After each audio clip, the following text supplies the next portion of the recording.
Hey, boys and girls, I am back. I am like two podcast episodes in the hole with you guys that I owe you, but I'm gonna preempt all of that to tell you about this crazy travel adventure I just had about 2 weeks ago.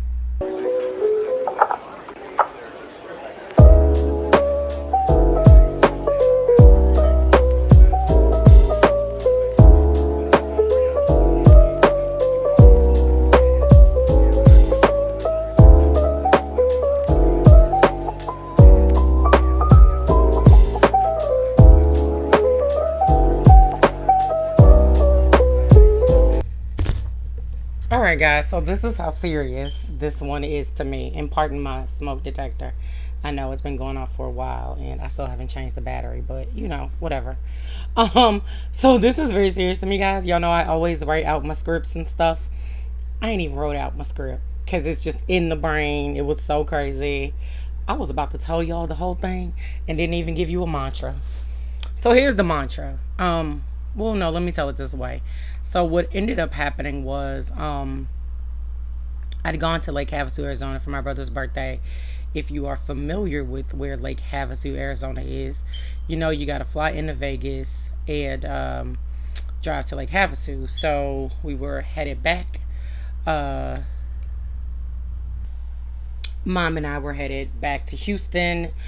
The short of that part is I missed my flight. Or we missed our flight. Had to reschedule for the next day. Blah blah blah. So, as I was thinking about what I wanted to talk about and how I wanted to talk about this podcast, all the other mantras popped up where it's like, oh, there's a reason for everything. There's a reason you weren't supposed to be back home that day. Blah blah blah blah. And like none of that felt right. Right? I'm like, I don't care in a sense what the reason was. When your trip's over and you're ready to get back home and be in your bed, you're just ready to get back home, right? And be in your bed. So at first I thought, well, maybe I just won't have a mantra, but then that's kind of weird too. I think even on my like Christmas list one, I had like a mantra, right?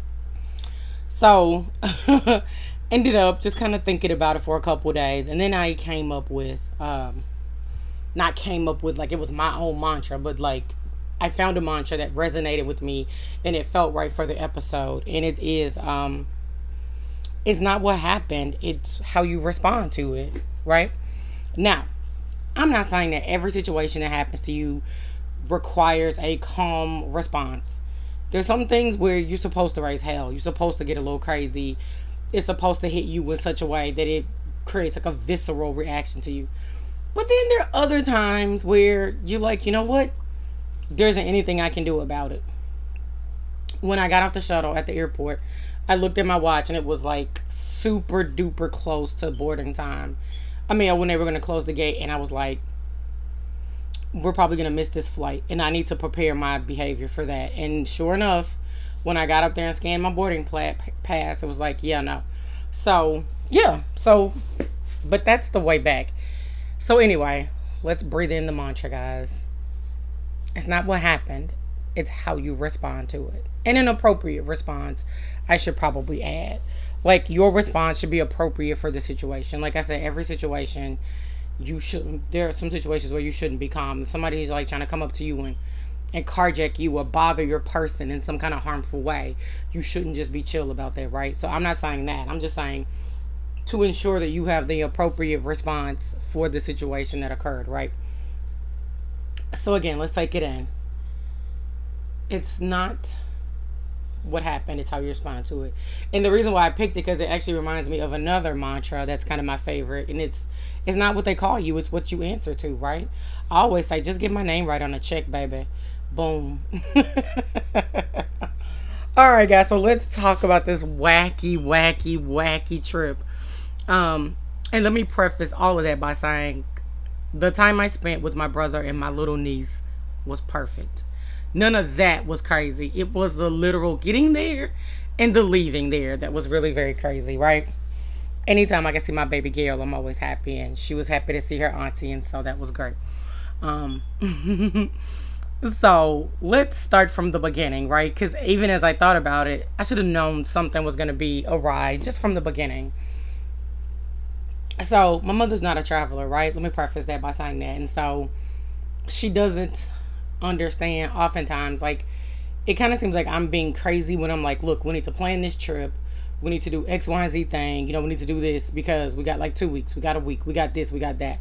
She doesn't understand how, like, just each passing day that you don't book a flight, you don't reserve the car, you don't get the hotel. Like, within a day, you might have a good price on Tuesday, and then you go back and look at that on Thursday, and it's like, a quarter higher than it was 2 days ago. So this one was probably a little bit out of our control. I'm not even gonna necessarily put the onus on her, because in the middle of planning this trip, Hurricane Beryl also happened, which we lost a week of everything because we didn't have power for a week, right? Even when I looked up and realized, like, we hadn't bought the plane tickets, like, we were supposed to leave the next week. So I say all that to say, when we bought our tickets, we flew in on one airline and we flew back home on another airline. And I was not going to name airline. I wasn't going to name anybody to protect the innocent or the guilty. But I think I'm going to name names. I don't care at this point. So we typically fly round trip on Spirit, right? I'm not a fan of Spirit. I don't think most people are, but whatever. But this particular time, we actually flew in on Spirit and then we flew out on Frontier. I have never flown Frontier. But guys, boys and girls, we're going to save that for the end, right? Let's not jump ahead of ourselves. So that's what it was. I said, Mom, we're going to end up flying in on Spirit and we're going to fly back home on Frontier. She's like, okay, cool. So let me also pivot and backtrack for a moment. She kept going back and forth on the dates. So the first date we had, I can't remember, but I got a really good deal on a rental car. Mom loves to be in an SUV, and so it was like $200 and something. I literally needed to change it by one day, and that rental car went from $200 to $400. She still wanted a rental. Okay, she still wanted the SUV. Okay, fine. So we were renting from Advantage in Las Vegas. If you've ever rented from them, oh my God, they were screwing up everybody's thing that day. So anyway, we get into Vegas at like 1:30, guys. I'm going to tell y'all the knit and grit. I'm telling y'all it's going to be crazy. We get into Vegas at 1:30, hop the little shuttle, get over to Advantage. So Advantage is like, we don't have a car for you. I'm sorry, what? I reserved a car. How do you not have a car for me? I don't understand how you don't have a car. They're like, we don't have a car. They didn't have anything. They didn't have any car, like nothing. Not just we don't have an SUV. We don't have a vehicle to give you. Some conference was in town or something. I don't know. But, my thing is, I thought that was the whole point of a reservation, is that meant that there was a car on the lot for you, right? Correct me if I'm wrong, y'all, in the comments, if I've misunderstood this in any freaking way. So, I was like, okay, fine. My mother's like handling the transactions, whatever. And then the girl says, oh, well, we just got a Nissan Sentra or something crazy. So Mom comes tells me they got a Sentra. I don't care. I'm ready to go. I'm tired. There's a 2-hour drive from here to Lake Havasu. My back gives me problems. So by the end of this drive, my back's going to be tight. I'm going to need to lay down anyway and spread out just to like stretch my back out, right? So I ask Mom, I say, well, since, obviously a Sentra and an SUV are two different things, so they're giving you a discount. Because again, this is like $400 now, right, guys?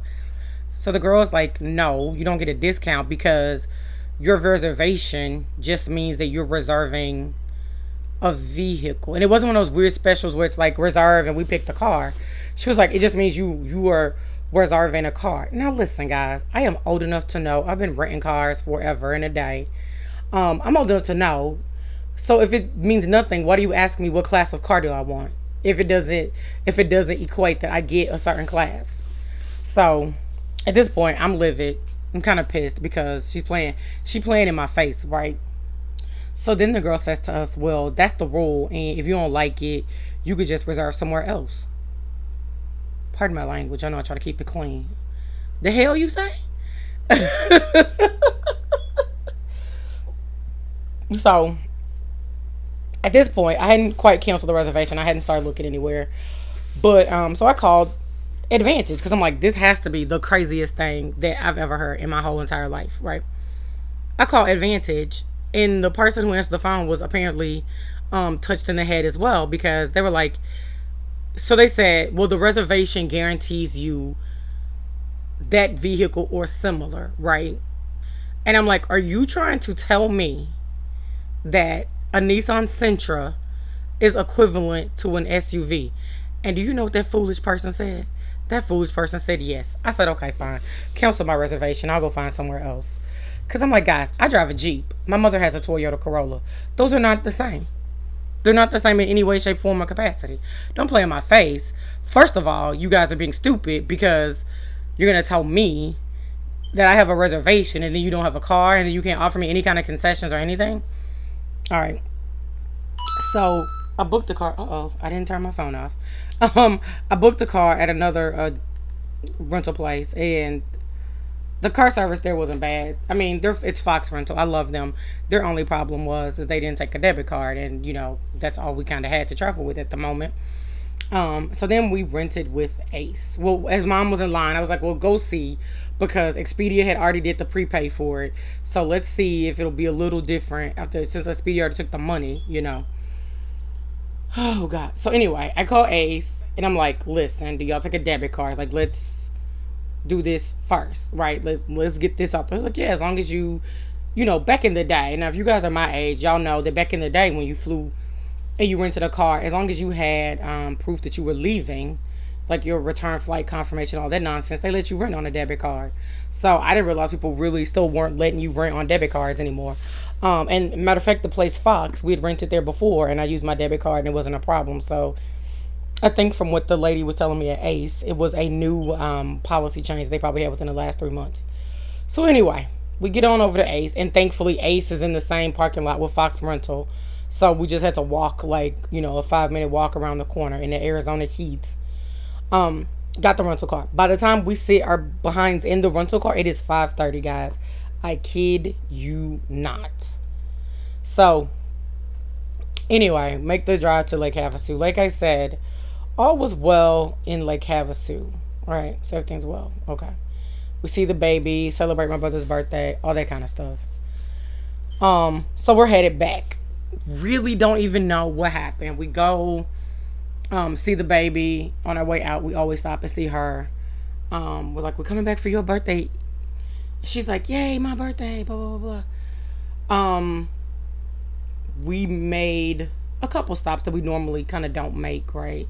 We, just like a little rest stop that's kind of cute on the way to Vegas. We didn't even get the car, I just kind of like turned in there just to kind of see it. I was curious about it. We ended up stopping at this store in Searchlight, Nevada, where Harry Reid is from, to do those things you need to do and get some snacks. And then we go into Vegas. Now, typically, when I go into Vegas, usually either when I'm coming or going, I try to stop and see something that I want to see. The truth of the matter is I haven't been to Vegas. I know, shocker. And I need to spend a day or two in Vegas to just kind of check out what's in Vegas to do. I should be there in October. We'll see, guys. We'll talk about it later.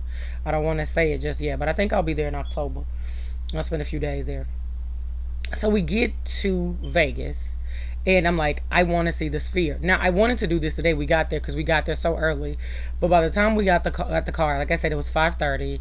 Wasn't quite sure what time it starts to get dark out that way. And that little, Highway 95 and 94 and 40 out that way, there are no lights whatsoever. So it's dark as hell. And I was like, yeah, no. We need to get to Lake Havasu. I ain't trying to see that. But I thought we left early enough to clear that, to see the Sphere, and then get to the rental car place and do all that. So go now, mind you, the Sphere is like 6 miles from where I need to drop off the rental. So it wasn't even like I was on one side of Vegas and had to go to the other side of Vegas. Okay, like I'm just giving you details to fill it all in, right? So we go see the Sphere. Really kind of cool. And more surprisingly, my mother was really excited about it because I divert and take these little trips and these little things. Like when we went to see the Venetian, she wasn't that impressed with the Venetian. Now, if you follow me and if you're my friend in real life, you know I am obsessed with Venice. I will say that. And I am about all things Venice, Carnival, the Venetian Carnival, all of that.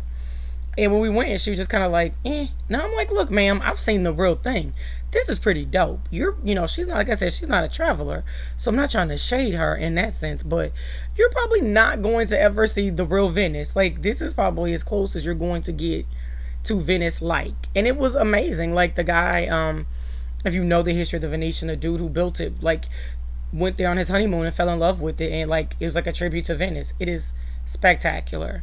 Um, if you've been to Venice and the Venetian, let me know how you feel about it. But I think it's spectacular.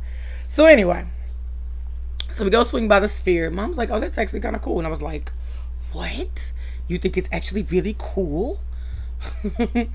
Anyway, so we didn't even get out the car. We just like drove past it, took a couple pictures, headed out. Again, like I said, none of these like real stops were like, except for at the convenience store, but none of the other little stops were like real stops. It was literally like I found a little parking lot to park in for like 2 minutes, took a picture, got back, on the way I was going. Holy smokes, guys! There was traffic in Vegas. Never dealt with traffic in Vegas. All the times we've been back and forth to Lake Havasu, and I swear to God, we've been probably 9, 10 times now. Right, right. So barely make it, not barely make it. I don't want to say it that way. We make it to the car, to the rental car place. Drop the car off. There's a shuttle waiting, right? So we're moving fast, right? And as we're like headed to the shuttle, I don't know why I didn't say, "Hey guys, hold that shuttle," or whatever. Maybe the lady didn't think they were about to leave or whatever. So as we're headed to the shuttle, guys, the shuttle leaves. So if we would have caught that shuttle, I think we probably would have made our flight, right? We were still cutting it close. I'm not saying we weren't cutting it close, but I think we would have made the flight. Shuttle leaves. I'm like, oh man, this is crazy. Steady looking at my watch, because by the time we get there, now we're cutting it close. They're closing the gate at like noon, right? So I'm like, we're gonna like by the skin of our teeth. However, had we caught that shuttle, we would have made that flight, because it was like 11 o'clock at that point. So then the next shuttle comes. Like we're waiting. Like, what time the shuttle comes? The girl's like, they come every 15 minutes. Okay, fine. So the next shuttle comes, but then he doesn't come like park in front where you're supposed to get on the shuttle. He like parks the shuttle. So I'm like, Jesus Christ, what is going on? Yeah, he was having issues with the shuttle. I think he said his AC wasn't working. So yeah, he said his AC wasn't working. So he had to change shuttles or whatever. He was scurrying. He wasn't taking his sweet time. But when you're in a rush, everything looks, like he's like, it's like a slow mo. But he really didn't dally. Got on the bus. Again, by the time we got to the airport, it was probably 11:45. At this point, I was like, we still need to drop our bags, all this kind of stuff. Looked at my watch. I'm like, there's no way we're gonna make this flight. None. So get to the gate. I get to the kiosk, scan my boarding pass. It's like, yeah, no. I'm like, okay. So I'm like, what do I need to do? They're like, you need to go talk to the lady. They'll put you on a different flight. This, that, and the third. Go up to the counter. The lady's like,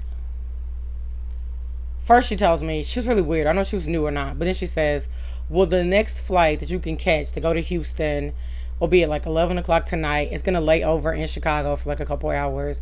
And then you'll be back in Houston at like 5 o'clock in the morning. So I really wasn't in the mood for any of that. But mom was kind of almost game. So, well, we're trying to figure out a couple things. So she told us that.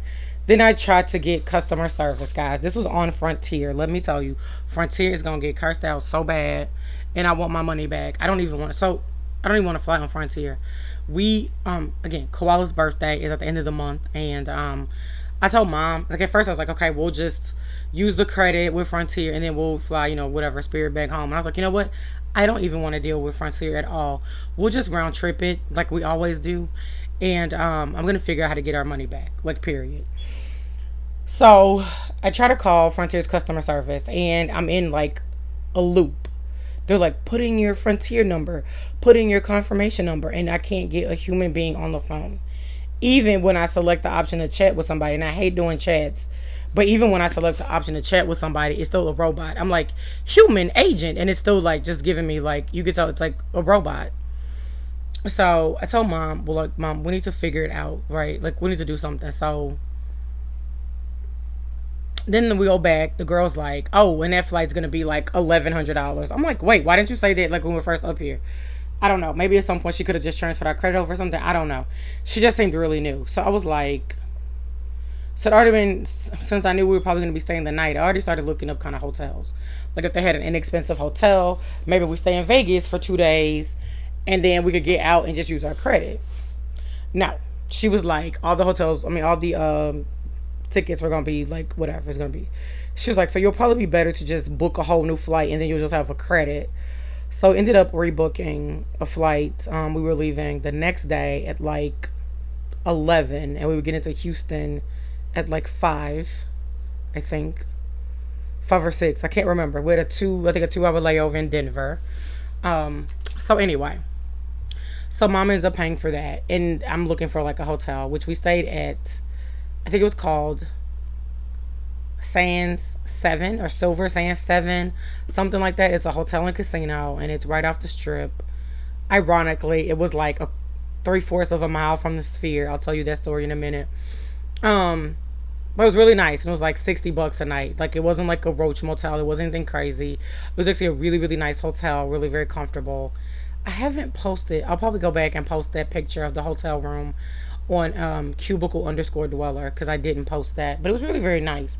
Like I said, guys, I'm gonna name names. I'm not affiliated with anybody, but if you know anybody with these people, I will gladly. That hotel was really really nice and saved our skin. Quite honestly, it was a great night's sleep.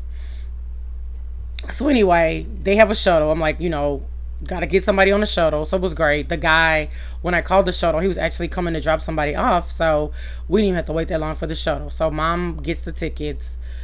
We do the room, get on the shuttle. The guy was really sweet. I can't remember his name. Brian was his name. And they had like water on the on the shuttle. And I was like, man, I'm so stressed out. And he's like, well, Kat, all I got to offer you is some water. I wish I had something stronger. And I'm like, I need to talk to your boss because you should have something stronger. He's a real good dude. He's real funny. So, get to the hotel. We drop bags. At this point, we're starving. It's probably 3 o'clock in the afternoon now. Again, this journey kind of started at 7 o'clock maybe in Lake Havasu. So now it's 3, right? So we hop and get something to eat, and you can see the Sphere. Like I remembered the streets actually, because it's off of that hotel's off of Paradise. So when I was driving to see the Sphere, I remember it was like at Paradise. I was like, oh, the Sphere's like close by. And as we were like driving to the hotel, I'm like, oh, there it is right there. So you could tell like the way the dome looked that it was like in walking distance or whatever. So we go get something to eat, and I told mom because it's hot as sin in Vegas. Maybe that's why they call it Sin City, because that mess was crazy.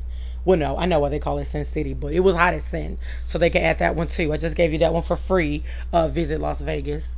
Um.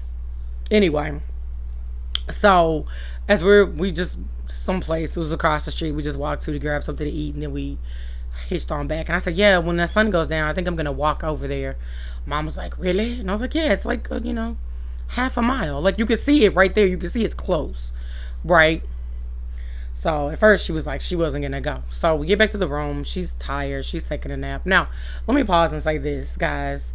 So while I am managing my expectations, I'm also trying to manage my mother's expectations, right? Because she's not a traveler. She doesn't like to travel, and sometimes when these unexpected things happen, she tends to freak out a little bit. So I'm just like me, and again, it's not what happened, it's how you respond to it. I've got somebody else with me that I need them to be calm as well, right? So she sees me like all stressed out. It's like kids, I think. She would have gotten stressed out too. Your kids, if you're calm with them, they're calm. But if they start to wig out, they might not know what's going on, but then they start to like cry and they get stressed too. So part of my thing was like, I didn't want her to be like, oh my God, this is crazy. And this is why I don't like traveling. And da, da, da, da, da, da, da. So I'm like, as I'm realizing that certain things are happening, like when we're at the car dealership, with the car rental, before she even got up there and they told her, like, you can't rent this car here because you have a debit card. I was already on the phone setting up a reservation with the other car place. So if and when they said we can't we can't give you this car, then cool, we got another one in the hole. And Ace was really nice. The guy actually gave us a little bit of a discount as well. So shout out to Ace for helping a girl out in her need of stress and trouble. So anyway, so I'm concerned about her because I've been through some of this. I jokingly told her that she has experienced all the worst things that can happen in travel at one time. So that means all the next trips you take should be fine, because you've missed your flight. You've had to rebook a flight. You've had to stay a night. Like I've been through a little bit of that, but she caught it all in like one trip. What I've never experienced is flying in on one flight and flying out on another airline. I haven't done that.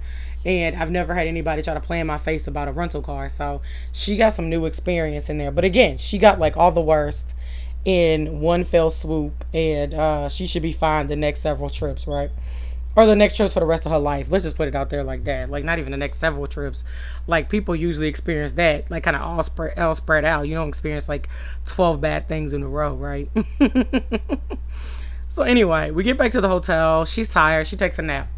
So about 7-ish, I'm like, yo, I'm finna get up. I'm looking at the temperature, and there's no humidity in Vegas, so it was still 100 degrees at night, but it felt kind of cool.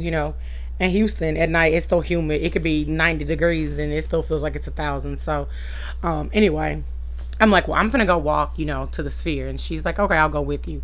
So we go. If y'all are following me, if you're my friends in real life and you on my page, I'm obsessed with the Sphere. If you're following me on cubicle_dweller, I actually posted the video from the Sphere. If you're following my YouTube page, then I've posted the picture of the Sphere as well. It's TravelConfessions of a Cubicle Dweller, the same as this great podcast you're listening to. So anyway, meet this guy. He's a security officer for like the buildings, because we're kind of cutting through like office parks or whatever. So I'm like, I'm trying to get to the Sphere. The dude's like, are you trying to get in the Sphere, or you want to see the show? Like, because they do a show on the outside of the Sphere. Again, if you're following me, shameless plug on cubicle_dweller, you've seen it. And I was like, nah, we just want to see the outside, bruh. So he was like, yeah, I'll let you get up on my rooftop over there on my parking garage, and you can see it good from there. Oh my God, guys, it was so fantastic. I think you guys heard my excitement in the video, but it was really good, and I'm still excited about it because it was a really cute show. And like I said, even my mom was like, when we drove by there earlier that day, even she was like, okay, that's cool. So I'm like on my Facebook page, and I went live, and I'm like, look, she's over there like actually like taking pictures and actually like enjoying it. And like I said, usually I kind of drag her into some crazy things, not crazy things, but she's just like, and I kind of get frustrated with her, because I'm like, you are literally experiencing things that you've never experienced before, and I don't understand how you can have such a lackadaisical attitude about it. It's just me. One of the things I've learned over the past couple years with all the kind of crazy stuff that I've been having to deal with and go through is like, you try to make the best out of a bad situation, right? Now, that's another mantra that would have probably resonated with me. It's like, look, we're here for an extra day. We're like, half a mile off the strip. It's in walking distance. Why not enjoy it? Like, why be like, even if it does feel like to you, even if you're like, I don't even know why this girl likes this thing today, right? Like, but be like, it's something you've never seen. But she actually did like the Sphere, guys. And so there's a part, if you go look on the, I think it's the 9-minute video on YouTube. If you go about halfway, or about halfway through it, there's a part where the Sphere turns into like this little dog. And then after the dog, there's like a little android man, and he knocks on the glass and he breaks it. Now, I like both of those. The little dog is cute, and the little android man is cute. So the first time it looped around, she was just taking pictures. She didn't video. So I was live on my Facebook page at that time. So I actually had it. And I was like, well, I have it if you want it. But I was like, we could wait, because I wanted her to have like her own copy, since she was like really like vested in it. I wanted her to have her own like piece of the imagery. So we waited around till it looped back around, and she was really excited. So then, after that, we go back to the hotel. So we needed to be at the airport by like 9. So there was no 8 o'clock shuttle. So it was like the 7 o'clock shuttle or 9 o'clock shuttle. But the dude was like, oh, the 9 o'clock shuttle will get you to the airport in like 10 minutes. I'm like, nah, man. I'll get there early, because I hate missing my flight, right? It's only happened to me. That was the second time in life that it's happened, but I really don't like to miss my flight, right? So I was like, nah, we getting there at 7 o'clock. So we're up and at 'em early, 6 o'clock in the morning in Las Vegas. Pack, we didn't really unpack, but getting our bags together, showering, all that kind of stuff to be able to get on the shuttle at 7 o'clock. So we get to the airport. And guys, here is where the madness begins, right? So we get there. First of all, there were a couple of people who were going to different destinations, like i.e. not Houston, and it was telling them that they were at our gates, and the only destination that they had up, remember, I had to lay over in Denver, so the only destination they had up was like to Denver. like one lady was catching a flight to El Paso, another gentleman was catching a flight to Oklahoma, but they were saying that they were at our gate, and the only place that my gate was saying that they were going was Denver. So the gates had completely changed and Frontier didn't notify them. So I thought that was stupid. That's one of the things that annoyed me. And then I see people like checking, you know how each at the gates they have those little things where you can put your bags to make sure they fit or they're within the requirements, right? I've never seen people use those ever, all the times that I've flown, right? And so I mean, I know you're only entitled to one personal item, right? And so I usually carry my backpack. Sometimes, guys, I will carry a small purse or like a crossbody, and it's never been an issue, right? This time I had a slightly bigger bag, but I traveled again. We flew on Spirit on the way out there. Oh wait, oh my god. So yeah, we flew on Spirit on the way out there, and so and they didn't check it, like they didn't catch it. I'm glad I just said that because it reminded me of another thing. So we get to the airport. We're going through security. See, guys, this is off the cuff. I have no notes. You ain't heard no sheet of paper rattle. This is how crazy this experience was, which is why I decided to do it in a podcast, because I, traveling cat, will not talk about this again. It was very traumatic. I am not being hyperbolic at all. It was just like when we get to the end, look guys, we're 31 minutes in. When you get to the end, you're going to be like, holy smokes. Do you hear me? Holy smokes. So we get to the airport and we're going through TSA. Now I have a travel cutlery set that I keep in my backpack. I travel with it in my backpack all the time. Nobody has ever bothered me about this. Nobody has ever pulled my bag. Nobody has ever seen it. So now you guys know where we're about to go, right? So coming through the security checkpoint, and you know, when it comes out the little conveyor, they can kick it over to the side, which means they want to look in your bag. So I was like, at this point, I'm really confused. I'm like, what do they want to look in my bag for? So the guy's like, whose bag is this? I'm like, it is mine. How can I help you today? And he's like, I need to look in your bag. I'm like, fine. Still, guys, I'm still like maybe, just maybe they're concerned about my fountain pen or something. But again, still never anything I've had anybody worry about. So at this point, I really don't know what he's looking for in my bag. I'm like, what the hell does he want in my bag? So he pulls out a couple things, and he pulls out my cutlery set. And I'm like, that's weird. And he opens it up, and he takes my butter knife, guys. My butter knife. Now, let me tell you guys, my fork actually has like little pointed tines. So my fork is probably more dangerous than my butter knife. But he took my butter knife, right? And I'm like, are you serious? He was like, yeah, you can't get on a plane with this. And I'm like, it's a butter knife. And he was like, yeah, I know. And I'm like, I always carry this in my backpack. And I wish I would have got that loser's name, but I was like, I always carry this in my backpack and nobody's ever bothered me about it. And he was like, well, I guess those people aren't doing their job. And I'm like, so you understand it's a butter knife. Like, what harm is a butter knife gonna do? And he says to me, well, it's metal and it has serrated edges. Honey, what is a butter knife? Like, the buttering real? Like, am I gonna drive by butter somebody, guys? This is so crazy. Like, I think what I'll do is, because I want you guys to have the complete visual. So anyway, I had to rebuy my set, because then he was like, oh, he's like, well, you can go mail the butter knife to you. And I'm like, so I didn't pay that much for it because I got it off of Temu. Shout out to Temu. So I'm like, I'm not gonna pay like probably $3 to mail a butter knife back to me for a set that I legitimately paid like $2 for. Like, that's dumb. But yeah, dude. So my friend was like, I've seen your set. Like, your knife, no, she's like, your fork is probably more dangerous than your butter knife. I'm like, yeah, what am I gonna do? Butter somebody to death? Like, yo, this was crazy. Like, but the buttering is real, guys. Guys, be scared of people with random butter knives and stuff. So anyway, fun fact, of course, I went down the rabbit hole and I looked it up just so I could tell you guys about it. So it has to be a butter knife. If it's metal, it has to be a butter knife with, you know, without the ridges. Or if it's plastic and it's serrated, you could bring that on the flight. But interestingly, as I was going down the rabbit hole, I found an article or a blog post where somebody was like, they were on a long haul flight, they got some silverware, and it had a butter knife with serrated edges, and then when they went back through security, they couldn't bring it. So they were like, it's good enough to be on the plane, which is where I got it from, but it doesn't pass muster on TSA. I think, some of these rules on, I'm not going to say that. I'm not going to say that. I'll just keep that thought to myself. But, FYI, guys, in case you have a travel cutlery set or thinking about getting a travel cutlery set, please be mindful that your butter knife, not a steak knife, but your butter knife is either plastic or does not have serrated edges.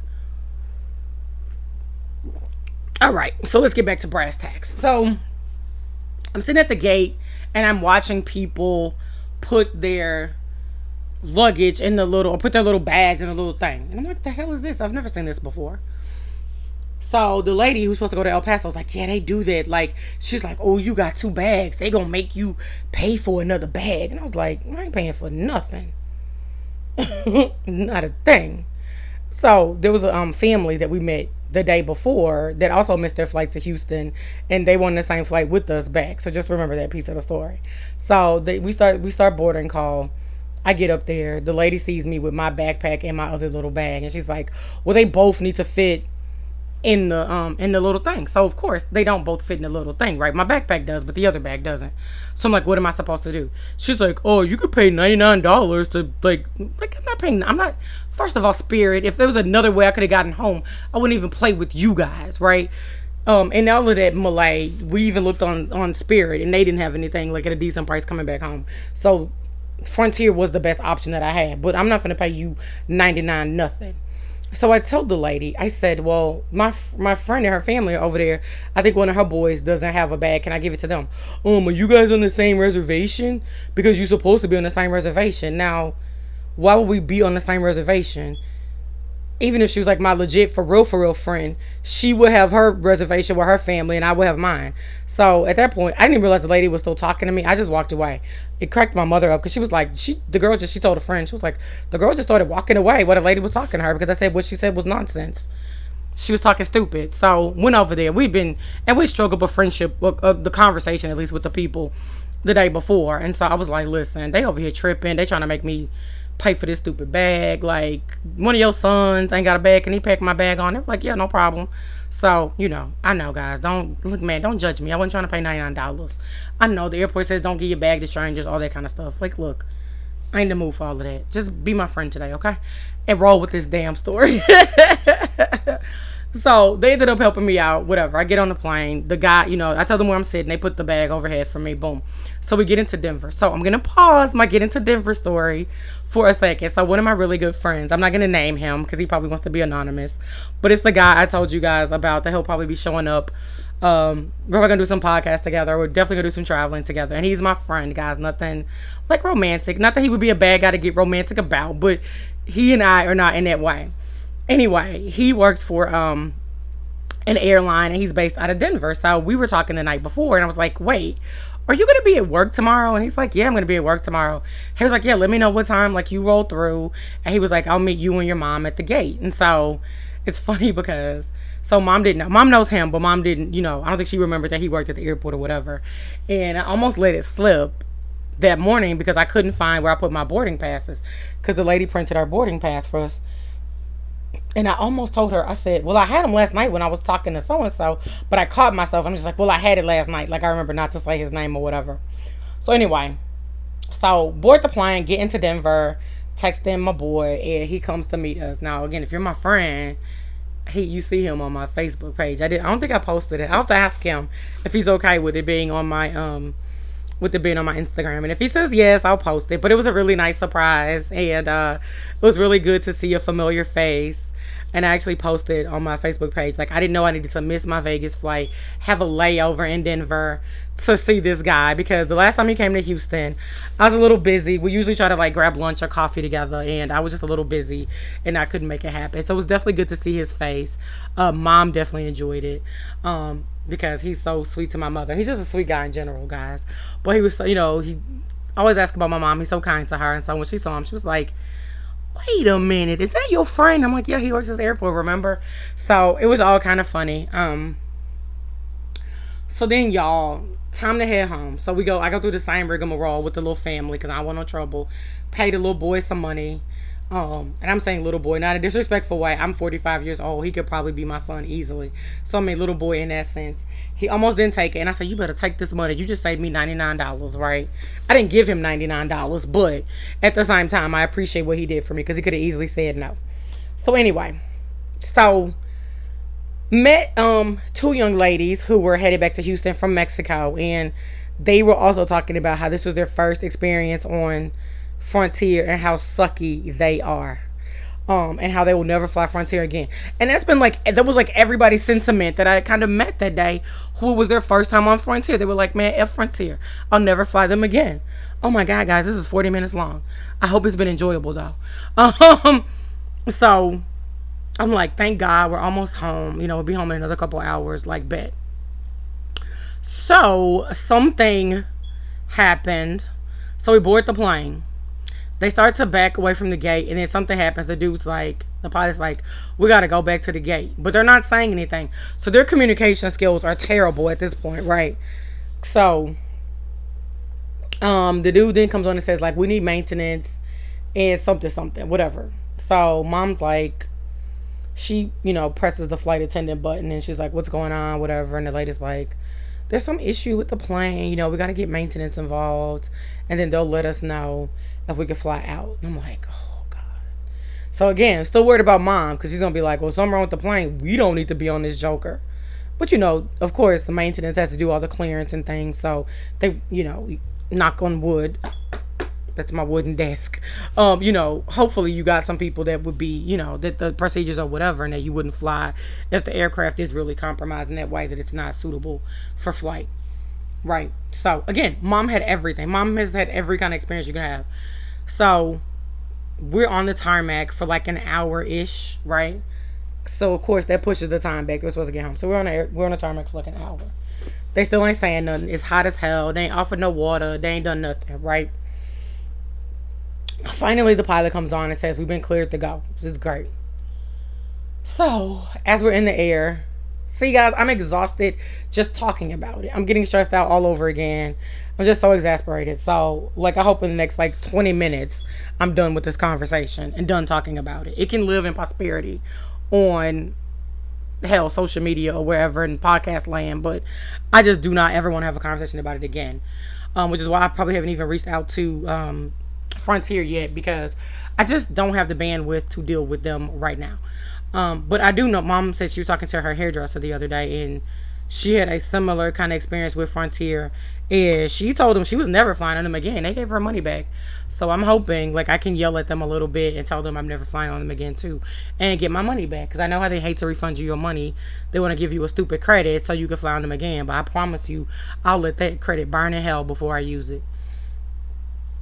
Anyway, so board the plane, wait an hour some, then we finally take off.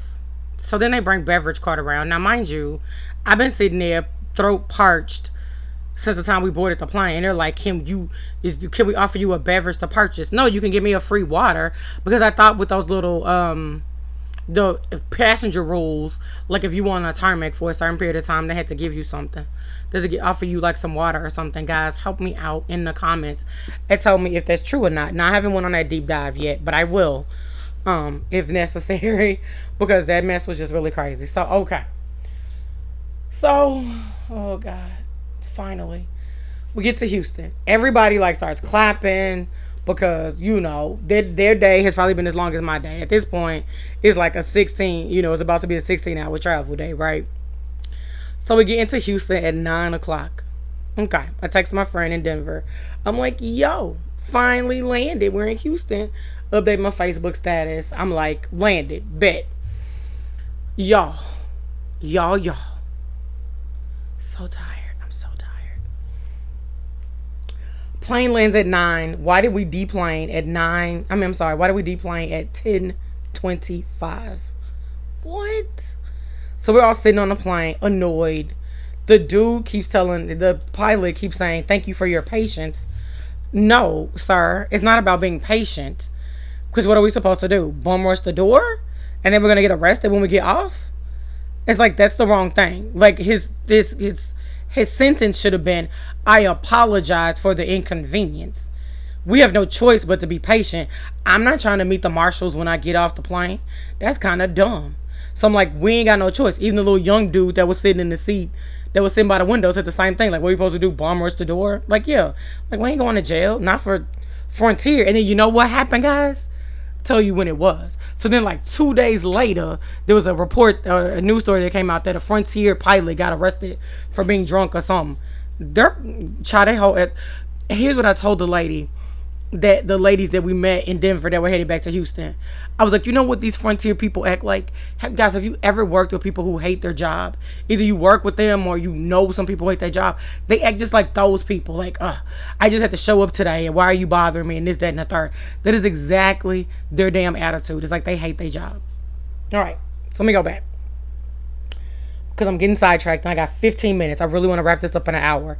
I didn't even anticipate it being an hour, but this is really therapeutic for me. My therapist will be happy. I still go to him on Friday, so I still gotta pay him, but he'll be happy I let this out, right? So my therapy session probably won't be crazy. So 10:25, we finally are able to onboard, right? So then we go down to the carousel where we're supposed to get our luggage. That was another, guys, 30 minutes. Do you hear what I'm telling you? So we're all just standing there. Everybody's at this point just looks exacerbated. They look tired. They're like over it. Again, other people are saying this was their first time on Frontier and they'll never fly Frontier again.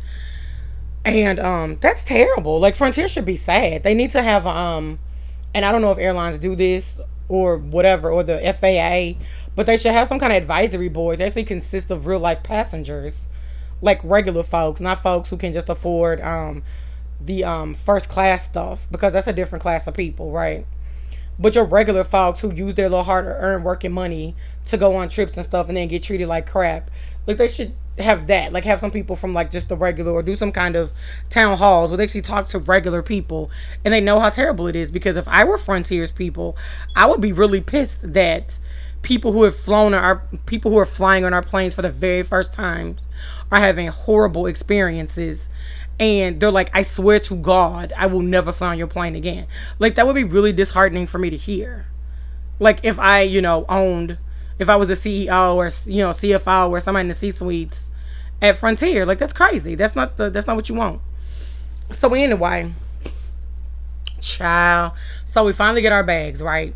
Called my Jeep's parked at the hotel. Called the little shuttle to get to get to my car. Get to my car. Y'all, almost done.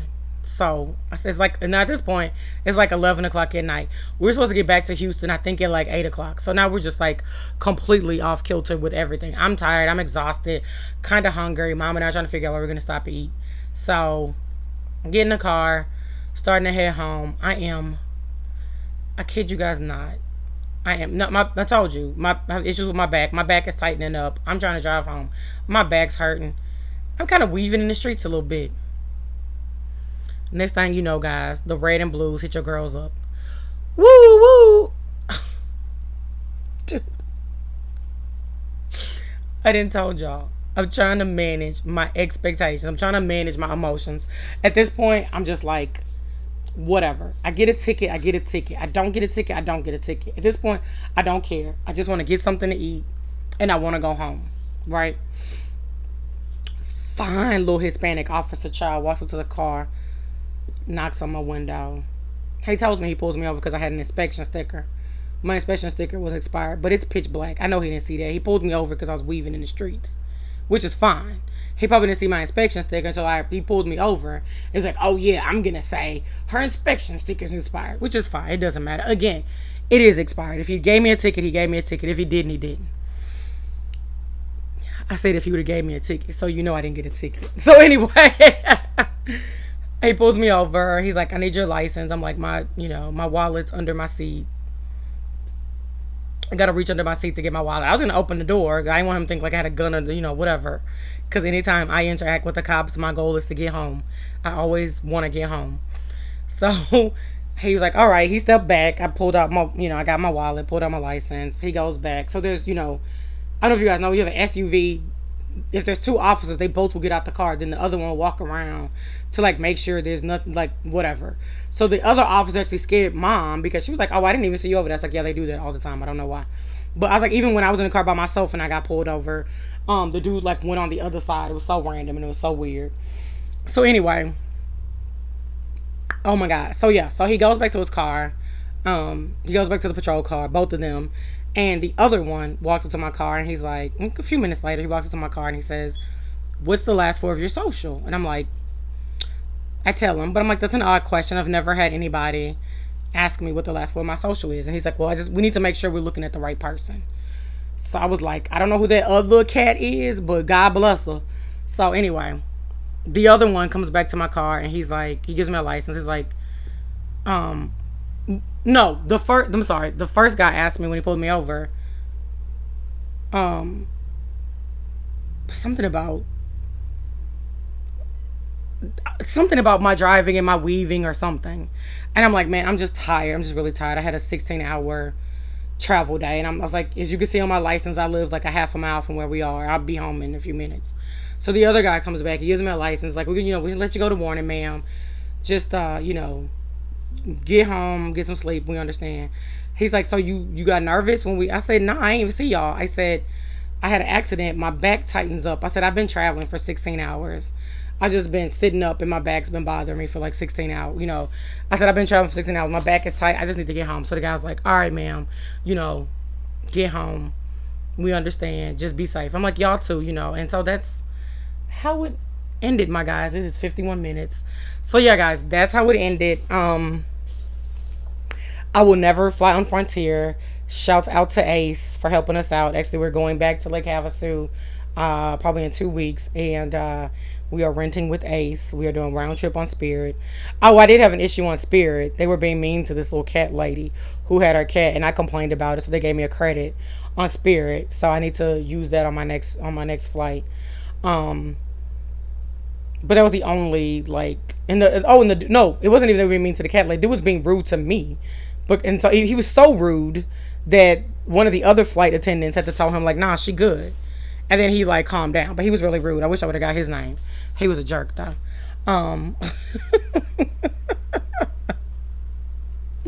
I say all that to say, guys, please, please, please pray for traveling grace on this next trip to Lake Havasu. And then I am traveling for my birthday, which is my birthday's on September 5th, so I am actually, I think, flying out of Houston on Labor Day.